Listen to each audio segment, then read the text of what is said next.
জামায়াতের সঙ্গে আদায় করার পর যে আল্লাহ রাব্বুল আলামিন আমাদেরকে পবিত্র কোরআনুল কারীম এবং নবী পাকের জবান হাদিস থেকে কিছু কথা বলা এবং শোনার জন্য সুযোগ করে দিতেছেন, সে আল্লাহ পাকের দরবারে আমাদের অন্তরের অন্তরস্থল থেকে আমরা কৃতজ্ঞতা প্রকাশ করছি। সকলে বলছে আলহামদুলিল্লাহ।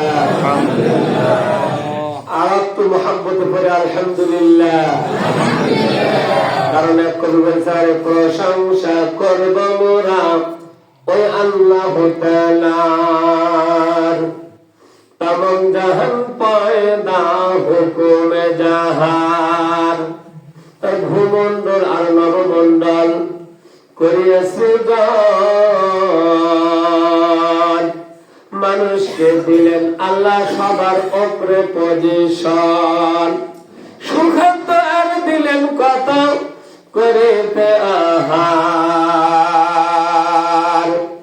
আর আমরা প্রশংসা করব তাই ওই আল্লাহ তাআলার। বলেন আলহামদুলিল্লাহ। তিক্ত মিষ্ট ঝাল মশলা দুধ মধু চিনি আর মাছ মাংস ফলমূল কতই দিলেন তিনি। উদ্দেশ্য শুধু করবে বান্দা আর বন্দেগি মাওলা,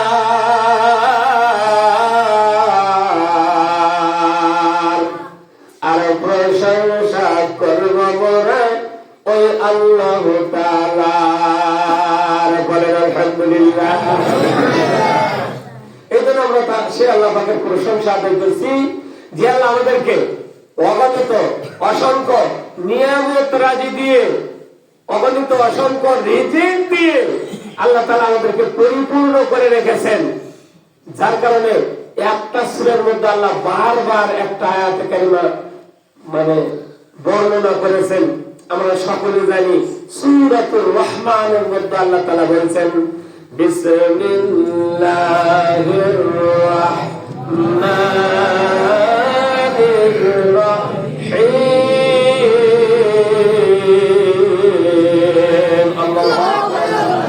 ফাবি আইয়ি আলা'i রাব্বিকুমা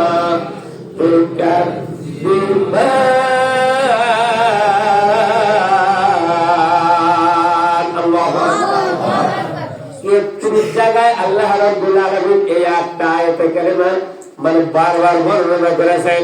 আল্লাহ রাব্বুল আলামিন এই আয়াতে কারিমা বারবার বর্ণনা করে বুঝাতে চেয়েছেন আমাদেরকে, দুনিয়ার মানুষেরা, আমার বান্দারা, ও মদিনাওয়ালার উম্মত, উম্মত মুহাম্মাদিরা, আমি আল্লাহ রাব্বুল আলামিন তোমাদেরকে যে নিয়ামত রাজি দিয়ে পরিপূর্ণ করে রেখেছি, তোমরা তার মধ্যে কোন কোন নিয়ামতকে অস্বীকার করতে পারবে? আল্লাহু আকবার। কথাটা কার? আল্লাহ বলতেছেন। একটা ছোট্ট আয়াত, এই আয়াত বারবার ঘুরে ঘুরে আল্লাহ বলতেছেন, ফাবি আইয়ি আলা'i রাব্বিকুমা তুকাযযিবান। আরে বান্দা বান্দি, আমি তোমাকে যত নিয়ামত দিয়ে ভরপুর করে রেখেছি, তোমরা আমার কোন নিয়ামতকে অস্বীকার করবে? আল্লাহ রাব্বুল আলামিন খুব সুন্দর করে আমাদের জন্য দুই কানে হাতের ব্যবস্থা করে দিয়েছেন। এই দুই কানে হাতের মধ্যে আবার একটা হাতে 5টি আঙ্গুল প্রদান করেছেন, যাতে করে আমরা এই হাত দিয়ে বিভিন্ন কাজ কর্ম করতে পারি, বিভিন্ন জিনিস আমরা ধরতে পারি। এই হাত দিয়ে যেন আমরা আল্লাহ রাব্বুল আলামিনের দরবারে ফরিয়াদ জানাইতে পারি। এই জন্য আল্লাহ রাব্বুল আলামিন বলতেছেন, তোমাদের এত সুন্দর করে দুই কানে হাত আমি আল্লাহ তোমাদেরকে দিয়ে দিলাম, তোমরা কোন নিয়ামতকে অস্বীকার করতে পারবে? বলেন আলহামদুলিল্লাহ। এত এত নিয়ামত আমাদেরকে আল্লাহ তাআলা দিয়েছেন, কিন্তু আমরা তার প্রশংসা আদায় করতে জানি না। আমাদের অন্তরের অন্তরস্থল থেকে কি আদায় করতে হবে? শুকরিয়া, প্রশংসা আদায় করতে হবে ওই রবের, যে রব আমাদেরকে, যে আল্লাহ আমাদেরকে, যে মাবুদ আমাদেরকে অগণিত অসংখ্য নিয়ামত রাজি দিয়ে ভরপুর করে রেখেছেন। বলেন আলহামদুলিল্লাহ। আমরা দরুদ ও সালাম পেশ করব সেই উম্মতের দরদি, উম্মতের কান্ডারি রাসূলের প্রতি যে রাসূল আমাদেরকে কোন জায়গায়ও ভুলে নাই। সুবহানাল্লাহ। আল্লাহর রাসূল যখন মৃত্যু সজ্জায় আজরাইল আলাইহিস সালাম এসেছে, আল্লাহর রাসূলকে অনুমতি নিয়েছে, ইয়া রাসূলুল্লাহ, আল্লাহ রাব্বুল আলামিন আমাকে আপনার কাছে প্রেরণ করেছে, পাঠাইছে, আর আমাকে কড়া নির্দেশ দিয়েছে, আমার উপর 140 দাঁড়াদাঁড়ি করে বলেছে, আমার হাবিব যতক্ষণ পর্যন্ত তোমাকে অনুমতি না দেয় ততক্ষণ পর্যন্ত আমার হাবিবের জান কবজ করা যাবে না। চিল্লাবেন আল্লাহু আকবার। আরেকবার বলেন আল্লাহু আকবার। আরেকবার বলতে হবে আল্লাহু আকবার। তো জিবরাইল আলাইহিস সালাম আসে না, আজরাইল আলাইহিস সালাম এসেছে, বলতেছে আমার ভাই জিবরাইল আসা পর্যন্ত একটু কি করো, অপেক্ষা করো, ধৈর্য ধরো। কিছুক্ষণ পর জিবরাইল আলাইহিস সালাম এসে হাজির হয়েছে, বলতেছে ও ভাই জিবরাইল, আমি তো আল্লাহর সান্নিধ্যে চলে যাব, আমার কোনো আফসোস নাই, কিন্তু আমার একটা মাত্র আফসোস, সেটা হলো আমার অগণিত অসংখ্য উম্মতে মুহাম্মাদি আছে, আমার যারা অনুসারী আছে তাদেরকে আমি কোথায় রেখে যাব, কার কাছে রেখে যাব? কোন সুবহানাল্লাহ। দেখো মৃত্যুবরণ করতেছে, তারপরও আমাদেরকে কি করে নাই, ভুলে নাই। এমন দরদি নবীর প্রতি যারা অন্তর থেকে দরুদ পড়ে না, মন খুলে দরুদ সালাম পেশ করে না, তাদের কোন ইবাদত আমার আল্লাহর কাছে কবুল হবে না। এজন্য সেই রাসূলের প্রতি অন্তরের অন্তরস্থল থেকে বিনয় অবনীত চিত্তে আমাদেরকে কি করতে হবে? দরুদ সালাম পেশ করতে হবে। আমরা সকলে বলছি সাল্লাল্লাহু আলাইহি ওয়াসাল্লাম। একটু মুহাব্বতে আরেকবার করি, আরেকবার মুহাব্বতে করি। সম্মানিত উপস্থিতি, আমরা যে রজনীতে উপস্থিত হয়েছি, এমন একটি রজনী আল্লাহর হাবিবকে কাফের বেদিন মুশরিকরা প্রত্যেকটা দিন কোন না কোন নতুন কিছু শোনার আশায় অপেক্ষা করত। সাহাবারা একদিন আল্লাহর রাসূল সব কাজকর্ম সবার সাথে করে ঈশান নামাজ আদায় করে বাবু উম্মাহানি অথবা কাবার হাতিমে দুই জায়গার যেখানে এক জায়গায় ঘুমায়া পড়েছে। জিবরাইল আলাইহিস সালাম এসে বলেছে, ইয়া রাসূলুল্লাহ, ইয়া হাবিবাল্লাহ, আপনার জন্য আমার আল্লাহ, আমার মাহবুব, আপনার দোস্ত, তামাম পৃথিবীর স্রষ্টা, আপনার স্রষ্টা, আমার স্রষ্টা, সে আল্লাহ আপনার পথ পানে অধিপাত হয়েছে আছে। ওঠেন, এক্ষুনি উঠে যান, আপনি একটু উযু করে নেন, আপনাকে আল্লাহ রাব্বুল আলামিন আমসা আজিমের দাওয়াত দিয়েছেন। বলেন সুবহানাল্লাহ। আমরা সবাই জানি আমসা আজিমে গিয়েছেন, হ্যাঁ, এক আসমান না, আসমান আছে কয়টা? সবাই বলেন কয়টা? জমিন আছে কয়টা? এটাও 7টা। সুবহানাল্লাহ।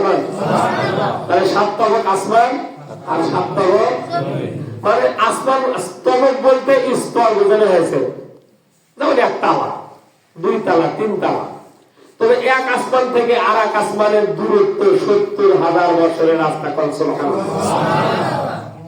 কল্পনা দেখা যায় সামনে, মনে হয় পানির মতো ভেসে বেড়াচ্ছে, ঠিক না ঠিক? এক মেঘের মধ্যে আর এক মেঘ দেখা যায়, আসলে তা নয়, এটা আল্লাহ পাকের একটা কুদরত। আসমানটাকে আল্লাহ তাআলা কেন বানাইলেন? আমাদের জন্য বিনা খুঁটিতে আল্লাহ রাব্বুল আলামিন একটা ব্যবস্থা করলেন। আমরা একটা ঘর বানাইলে সেইখানে সর্বনিম্ন 4 4টা কি দিতে হয়? পিলার দিতে হয়। আবার মাঝখানে আরেকটা পিলার দিতে হয়। বলেন ঠিক না ঠিক? কিন্তু আল্লাহ রাব্বুল আলামিন এত বড় আসমান, এত দূরত্ব, এত দূরত্ব আসমানকে আল্লাহ রাব্বুল আলামিন তার কুদরতে খুঁটিবিহীন অবস্থায় দাঁড় করে রেখেছেন। সুবহানাল্লাহ। সেই এক আসমান থেকে দ্বিতীয় আসমান, তৃতীয় আসমান, চতুর্থ আসমান, পঞ্চম আসমান, ষষ্ঠ আসমান, সপ্তম আসমান আল্লাহ রাব্বুল আলামিন তার হাবিবকে এক এক করে করে করে করে সিদরাতুল মুনতাহা বর্ডার এলাকা ক্রস করে আমার আল্লাহ রাব্বুল আলামিন পাশাপাশি বসে গল্প করার জন্য দাওয়াত দিয়ে দিয়েছেন। বলেন মারহাবা। এই জন্য আমি যে আয়াতে কারিমা তেলাওয়াত করেছি, সুবহানাল্লাযী আসরা বিআবদিহি লাইলান মিনাল মাসজিদিল হারাম। আল্লাহু আকবার। আসরা শব্দের অর্থ হলো ইসরা থেকে আসে হলো আসরা। আল্লাহ মেরাজের ঘটনা, এই আরশ মহল্লা ভ্রমণের ঘটনা, সিদরাতুল মুনতাহা ভ্রমণের ঘটনা আল্লাহ রাব্বুল আলামিন বর্ণনা করতে যে আল্লাহ নিজেই একটা শব্দ ব্যবহার করেছেন, তার নাম হলো সুবহানাল্লাহ। জোরে বলেন সুবহানাল্লাহ। আমরা যে কোনো আশ্চর্যজনক জিনিস শুনলেই কি বলি? সুবহানাল্লাহ। ঠিক না? মানে যে কোনো আশ্চর্যজনক ঘটনা আমরা যখন কারো কাছ থেকে শুনি, তখন আমাদের মনের থেকে জবান দিয়ে বের হয়ে যায় সুবহানাল্লাহ। মানে খুব আশ্চর্য জিনিস। তাহলে মিরাজটা কত আশ্চর্য জিনিস! আল্লাহ রাব্বুল আলামিন নিজে বর্ণনা করতে গিয়ে সর্বপ্রথম সুবহান শব্দ ব্যবহার করেছেন। বলেন আল্লাহু আকবার। তাহলে কত আশ্চর্য! সেই আশ্চর্য জিনিস কেমন করে ঘটনা ঘটায় গেল? আল্লাহ রাব্বুল আলামিন তার হাবিবকে এমন জায়গায় নিয়ে গিয়েছেন, সীমান্ত এলাকা যাকে বলা হয় সিদরাতুল মুনতাহা। যখন পাড়ি দিবেন ওই জায়গায় যে জিবরাইল বলতেছে, ইয়া রাসূলুল্লাহ, ইয়া হাবিবাল্লাহ, এর ওই পারে যাওয়ার মতো ক্ষমতা আমার নাই। বলেন আল্লাহু আকবার।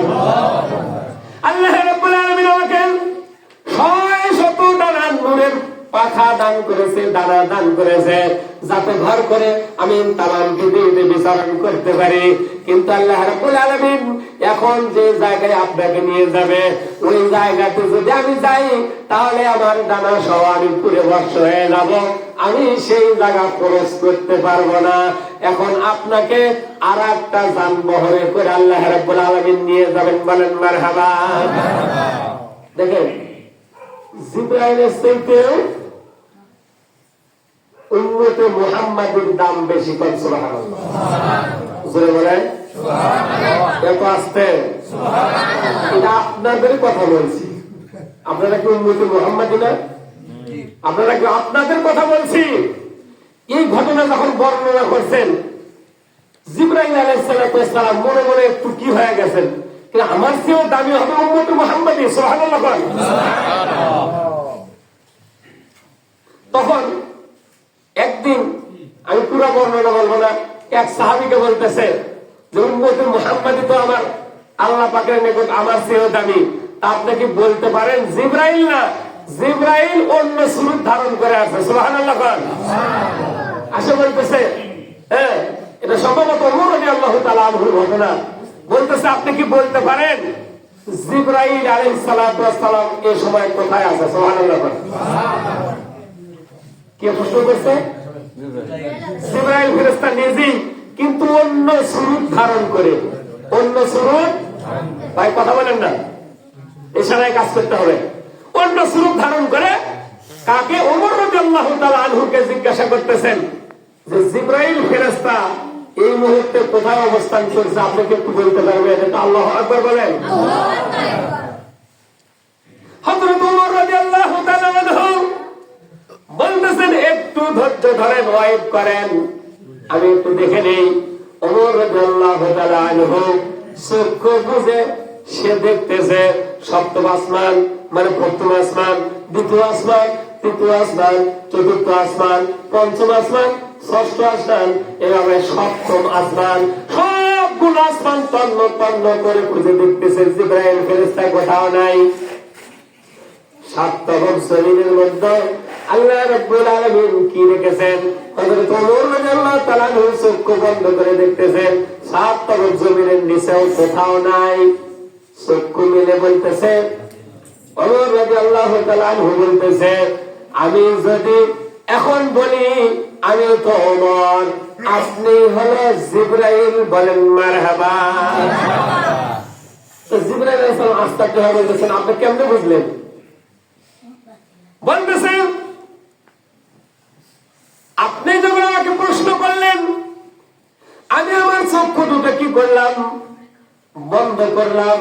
চক্ষু দুটো বন্ধ করে দিয়ে আমি আমার মাহবুবের সাথে, আল্লাহ পাকের সাথে একটু কানেকশন লাগাই দিলাম। সুবহানাল্লাহ। আল্লাহ রাব্বুল আলামিনকে বললাম, আল্লাহ আমাকে এমন একটা পাওয়ার দাও, আমি যেই পাওয়ারে জিবরাইল ফেরেশতা কোথায় আছে আমি যেন খুঁজে বের করতে পারি। আল্লাহ রাব্বুল আলামিন আমাকে সেই পাওয়ারটা দিয়ে দিলেন। আমি এক আসমান দ্বিতীয় আসমান সমস্ত জায়গায় তন্ন করে খোঁজা শুরু করে দিলাম। জান্নাত খুঁজলাম, জাহান্নাম খুঁজলাম, কোথাও জিবরাইল ফেরেশতা নাই। তাহলে আমার ধারণা, আমি যেহেতু ওমর, আপনি জিবরাইল ছাড়া অন্য কেউ হতে পারেন না। সুবহানাল্লাহ। দেখেন এই উম্মতে মুহাম্মাদের পাওয়ার কত। কিন্তু আমরা হয়ে গেছি এখন কি একেবারে দুর্বল। আমরা হয়ে গেছি কি মোবাইল ব্যবহার করতে করতে করতে করতে যখন যেমন ব্যাটারি কি হয়ে যায়, ফিউজ মানে ডাউন মারে, আবার চার্জ দিতে হয়, ঠিক না ঠিক? কিন্তু ব্যাটারি যদি একেবারে দুর্বল হয়, চার্জ দিলে কি আর ওঠে? খালি ওই জায়গায় ঝাপাঝাপি করে, ওই জায়গায় কি করে? তো আমাদের পাওয়ার এরকম হয়ে গেছে, ওই ঝাপাঝাপি খালি একই জায়গায়। কোন জায়গায়? এই সমাজেই ধরেন। তবে সাবধান হতে হবে। আজকের দিনে আমাদেরকে কিছু কি শিক্ষা নিতে হবে। কি নিতে হবে? আজকের দিনের শিক্ষা, সর্বপ্রথম যে শিক্ষা আপনাকে নিতে হবে, সেই শিক্ষা হলো 5 ওয়াক্ত নামাজ। আপনি যেখানেই থাকেন না কেন, যে অবস্থায় থাকেন না কেন, যেখানে আযান হয়ে যাবে, আপনি আমি যেখানেই থাকি না কেন, 5 ওয়াক্ত নামাজ আমাদেরকে সময় মতো আদায় করতে হবে। বলেন মারহাবা। নামাজ পড়তে হবে কয় ওয়াক্ত? 5 ওয়াক্ত। জোরে কোন, জোরে কোন। 5 ওয়াক্ত। আজকে রাতের শিক্ষা 1 নাম্বার। কয় নাম্বার? 1 নাম্বার। তাহলে নামাজ পড়তে হবে কয় ওয়াক্ত? 5 ওয়াক্ত। আমরা যারা শুধু জুম্মা করি, 1 নাম্বার কেন আমরা 5 ওয়াক্ত নামাজ আদায় করব? এই নামাজটা আজকে আসে নাই, অন্যান্য যুগে ছিল, কিন্তু 5 ওয়াক্ত নামাজ ছিল না। আমাদের আদি পিতা হযরত আদম আলাইহিস সালাতু ওয়াস সালামের পরে 1 ওয়াক্ত নামাজ ছিল। সুবহানাল্লাহ। সুবহানাল্লাহ। কয় ওয়াক্ত নামাজ? 1 ওয়াক্ত। আপনারা জানেন? জানেন না? কয় ওয়াক্ত নামাজ ছিল? এই নামাজ হলো ফজরের নামাজ। কিসের নামাজ? আর জোরে বলেন। ফজরের। কিসের নামাজ? ফজরের। তো কেমনে ফজরের নামাজ? আদম আলাইহিস সালাতু ওয়াস সালাম আর মা হাওয়া আলাইহিস সালাতু ওয়াস সালামকে যখন আল্লাহ তাআলা বানায় রাখলেন বেহেশতের মধ্যে, কার মধ্যে? একটু জবান খুলে। বেহেশতের মধ্যে যখন রাখলেন, কিন্তু একটা ভুল করার কারণে আল্লাহ রাব্বুল আলামিন তাদেরকে দুনিয়ার জমিনে কি করলেন? নিক্ষিপ্ত করলেন, ফালায় দিলেন। কোথায় ফালায় দিলেন? দুনিয়ার জমিনে। প্রথম মানুষ কয়জন? 2 জন। একজন হলো পুরুষ, একজন হলো ফালায় দিলেন। এটা বিস্তারিত লম্বা কাহিনী, আমি বলবো না। যখন ফালায় দিয়েছিলেন, রাতের অন্ধকার। কিসের অন্ধকার? মাত্র 2 জন মানুষ, কিন্তু আল্লাহ 2 জনকে এক জায়গায় নিক্ষিপ্ত করে নাই। একজনকে এক জায়গায়, আর একজনকে আরেক জায়গায়। 2 জায়গায় 2 জনকে ফালায় দিয়েছে। একা মানুষ, হাইরে ভয়ে তাদের মনের মধ্যে কি ছিল? অন্ধকারের সময় ফালাইছে, মনের মধ্যে খুব ভয়। কিন্তু যখন ওই যে সূর্য উদিত হবে, তার কিছুক্ষণ পূর্বে আস্তে আস্তে আস্তে আস্তে দেখতেছে ওই পূর্ব দিকে আস্তে আস্তে করে একটু করে আলো ফুটে উঠতেছে। সুবহানাল্লাহ। অন্ধকার যখন দূরীভূত হয়ে গিয়েছে, আলোর আবার যখন চলে এসেছে, আনন্দে সিজদায় লুটিয়ে পড়েছে। হযরত আদম আলাইহিস সালাম যখন সিজদা দিয়েছে, আল্লাহ রাব্বুল আলামিন এই সিজদাকে খুবই গ্রহণ করেছে, কবুল করেছে। কারণ আদম আলাইহিস সালাম তার অন্তর থেকে সিজদাটা করেছিল। সুবহানাল্লাহ। তাহলে নামাজ পড়তে হবে অন্তর থেকে। কোথা থেকে? আর এক জায়গায় আমি বলেছি, কদ আফলাহাল মুমিনুন, মুমিনরা সফলকাম হয়ে গিয়েছে। সুবহানাল্লাহ। মুমিনরা জান্নাত পেয়ে গিয়েছে। সুবহানাল্লাহ। মুমিনরা জাহান্নাম থেকে মুক্তি পেয়ে গিয়েছে। সুবহানাল্লাহ। তারপরে আয়াত কি বলছে? ওয়াল্লাযীনা হুম আলা সালাওয়াতিহিম ইউহাফিজুন, যারা তাদের নামাজগুলো হেফাজত করে। সুবহানাল্লাহ। নামাজগুলো কি করে? হেফাজত। তো নামাজ হেফাজত মানে কি? আপনি আমার অন্তর থেকে মানুষকে দেখানোর জন্য না, দায় সারার জন্য না, ঠেকাতে পারে না, চেকাই পড়ে না। আপনি কথা বুঝতেছেন? কাকে খুশি করার জন্য? একটু আসতে বলেন, কাকে? আল্লাহকে খুশি করার জন্য। যখন আপনি আপনার দিল থেকে অন্তর থেকে সিজদায় পড়ে যাবেন, আল্লাহ রাব্বুল আলামিন বলবে, ও বান্দা ও বান্দা মাথা ওঠা, আর দেরি করিস না, আমি তোর জীবনের সব গুনাহ মাফ করে দিয়ে তোকে আমি জান্নাতি হিসেবে গ্রহণ করে নিলাম। বলেন সুবহানাল্লাহ। এই জন্য আদম আলাইহিস সালাম থেকে ওই ফজরের নামাজ শিখেছেন নামাজ, কিন্তু আমাদের উপর আছে কয় ওয়াক্ত? এটা বিস্তারিত বলতে পারবো না। কারো উপরে জোহর, কারো উপরে আসর, কারো উপরে মাগরিব, কারো উপরে ইশা, কিন্তু আমাদের জন্য সব কয় ওয়াক্ত? এই জন্য আমরা মানে উম্মতে মুহাম্মাদি, সব নবীদের যত উম্মত আছে সব উম্মতের উপরে প্রাধান্য, সব উম্মতের চাইতে দামি উম্মত, সব উম্মতের চাইতে শ্রেষ্ঠ উম্মত উম্মতে মুহাম্মাদি। বলেন সুবহানাল্লাহ। এই জন্য আজকের রাতের প্রথম নম্বর শিক্ষা কি বলেন? বলেন একটু সবাইকে বলতে হবে কয় ওয়াক্ত? আমরা যারা 5 ওয়াক্ত নামাজ পড়ি না, তারা আজকের থেকে শুরু করবো ইনশাআল্লাহ। বলেন সবাই, বলেন আবার বলেন কয় ওয়াক্ত? 5 ওয়াক্ত। আল্লাহ তাআলা আমাদের সকলকে 5 ওয়াক্ত নামাজ, আমরা যে অবস্থায় থাকি না কেন, হাতে থাকি না কেন, মাঠে থাকি না কেন, ঘাটেতে থাকি না কেন, চাকরিতে থাকি না কেন, ব্যবসায়ী থাকি না কেন, কৃষি কাজে থাকি না কেন, যেখানেই থাকি না কেন, আজান হয়ে যাবে ওই জায়গায় আমরা নামাজে দাঁড়ায় যাবো। সুবহানাল্লাহ। কিন্তু আমরা কি করি? দেরি করি। আমরা কি করি? দেরি করি। হ্যাঁ, এই জন্য দেরি নাই। যেখানেই নামাজের সময় হয়ে গেছে ওইখানে আপনি যদি নামাজ আদায় করা শুরু করে দেন, খুশুর সহিত অন্তরস্থল থেকে আপনি যদি নামাজটাকে হেফাজত করেন, নামাজটাকে যদি প্রাধান্য দেন, আল্লাহ তাআলা আপনার নামটাকে হেফাজত করে জান্নাতি খাতায়, জান্নাতি দপ্তরে লিখে দিবেন। বলেন সুবহানাল্লাহ। সম্মানিত বাবাজিরা আমার, দ্বিতীয় নম্বরে রাত্রের অসংখ্য শিক্ষা আছে। তার মধ্যে দ্বিতীয় নম্বর যে শিক্ষা, সেই শিক্ষাটা হলো নামাজ পড়তে গেলে পবিত্র কোরআনুল কারীম শিখতে হবে। কি শিখতে হবে? সবাই কোন কি শিখতে হবে? এই কোরআনুল কারীম যদি আমরা তিলাওয়াত না করতে পারি, কোরআনুল কারীম যদি আমরা পড়তে না পারি, যতই নামাজ পড়তে পড়তে আমাদের পা গুলোকে আমরা খোলায় ফেলি না কেন, যতই সিজদা দিতে দিতে আমাদের কপালে দাগ পড়ুক না কেন, যতই আপনারা রুকুতে যাইতে যাইতে আপনারা বেহুশ হয়ে যা পড়েন না কেন, যদি কোরআনুল কারীমের আপনারা তেলাওয়াত না শেখেন, না জানেন, এই এক যাররা পরিমাণ ইবাদত আল্লাহর দরবারে কবুল হবে না। তাহলে দ্বিতীয় নম্বর শিক্ষা, কোরআন শিখতে হবে। দ্বিতীয় নম্বর শিক্ষা কি?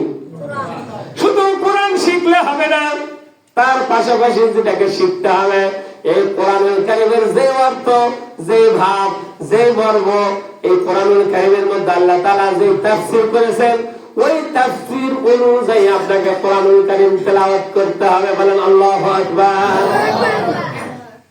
তাহলে তার মানে আপনাকে কোরআন পড়তে হবে তাফসীর সহ। কি সহ? কারণ তাফসীর সহ দূরের কথা, অনেকে আমরা তেলাওয়াত করতে পারি না।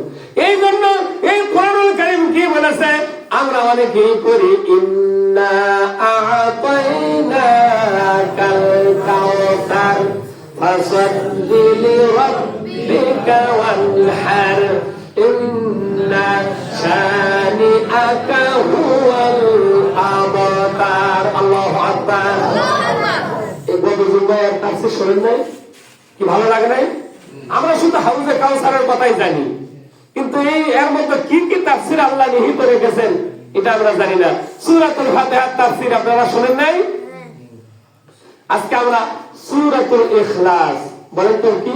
সূরাতুল ইখলাস কয়বার পড়লে কয় খতম কোরআন পড়া সব জানেন আপনারা? একবার যদি এই সূরাতুল ইখলাস একবার কোন বান্দা বান্দি যদি তাদের অন্তর থেকে জবান দিয়ে সহি শুদ্ধ করে একবার তেলাওয়াত করে, 10 পারা কোরআনুল কারীম তেলাওয়াত করলে যেই পরিমাণ নেকি হয়, ওই পরিমাণ নেকি তেলাওয়াতকারীর আমলনামায় সঙ্গে সঙ্গে লিপিবদ্ধ করে দেওয়া হয়। বলেন মারহাবা। এই জন্য আসুন আমরা একটু 3 বার সূরাতুল ইখলাস আজকে সবাই তেলাওয়াত করব। আমার সাথে বলেন বিসমিল্লাহির রহমানির রহিম। কুল হুয়াল্লাহু আহাদ আল্লাহুস সামাদ লাম ইয়ালিদ ওয়া লাম ইউলাদ ওয়া লাম ইয়াকুল লাহু কুফুওয়ান আহাদ। বিসমিল্লাহির রহমানির রহিম। কুল হুয়াল্লাহু আহাদ আল্লাহুস সামাদ লাম ইয়ালিদ ওয়া লাম ইউলাদ ওয়া লাম ইয়াকুল লাহু কুফুওয়ান আহাদ। বিসমিল্লাহির রহমানির রহিম। কুল হুয়াল্লাহু আহাদ আল্লাহুস সামাদ লাম ইয়ালিদ ওয়া লাম ইউলাদ ওয়া লাম ইয়াকুল লাহু কুফুওয়ান আহাদ। বলেন আল্লাহু আকবার। তাহলে আমরা তেলাওয়াত শিখব এবং অর্থ সহ তেলাওয়াত করব। কি করব তো? বলেন ইনশাআল্লাহ। এর তাফসীর আগামী জুমায় হবে ইনশাআল্লাহ।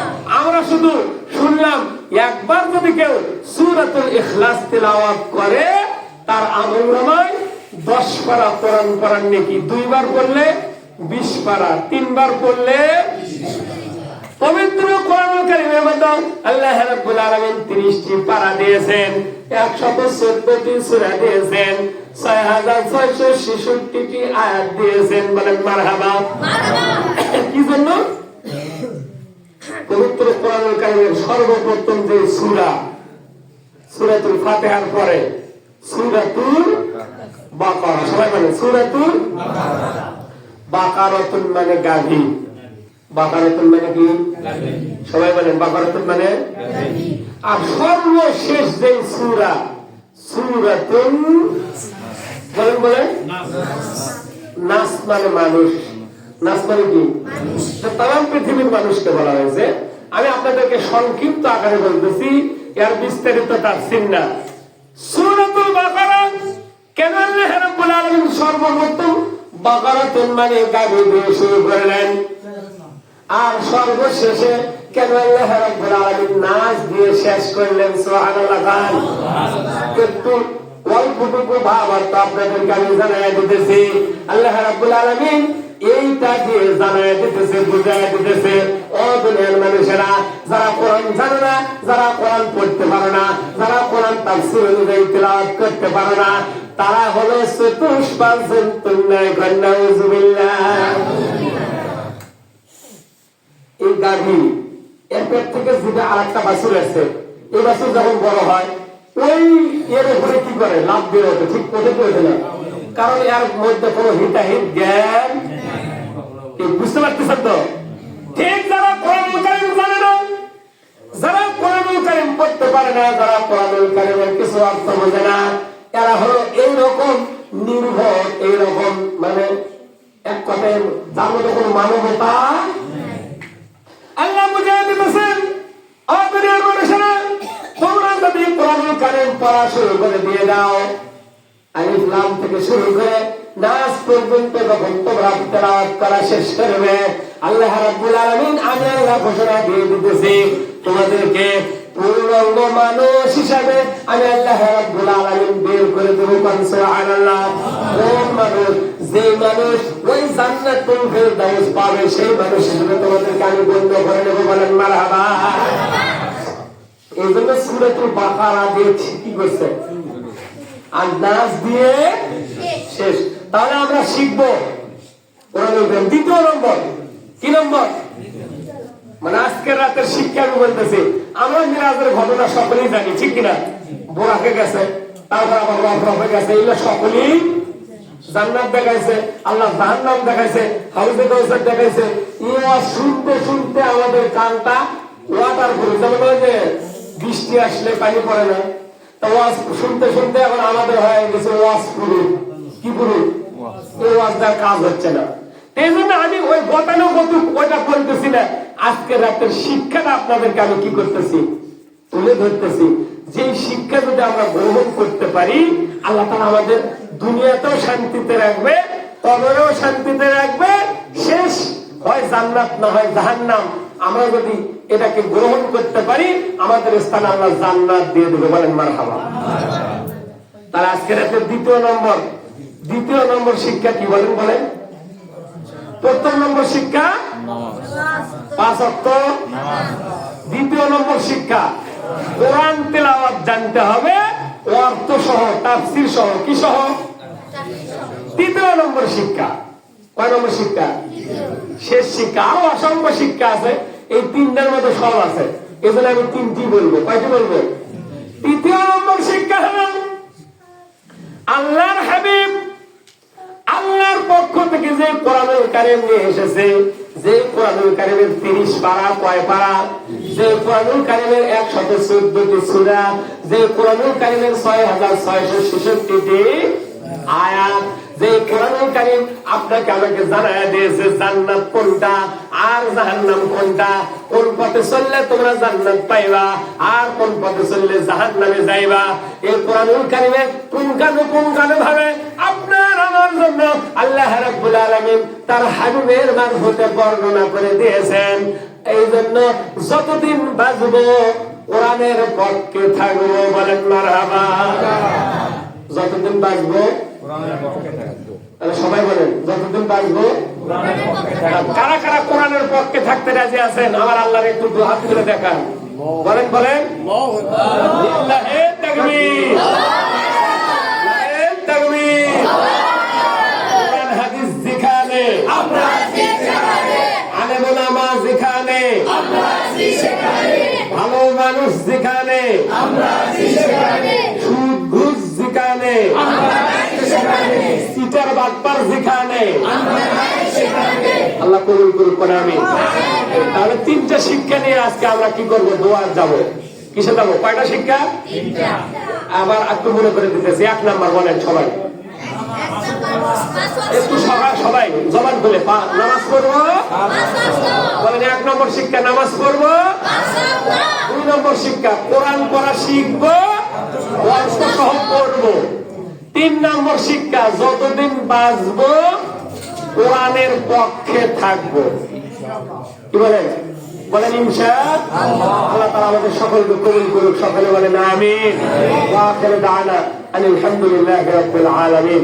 আসুন আমরা সেই রাসূলের প্রতি দরুদ ও সালাম পেশ করব, যে রাসূল আমাদের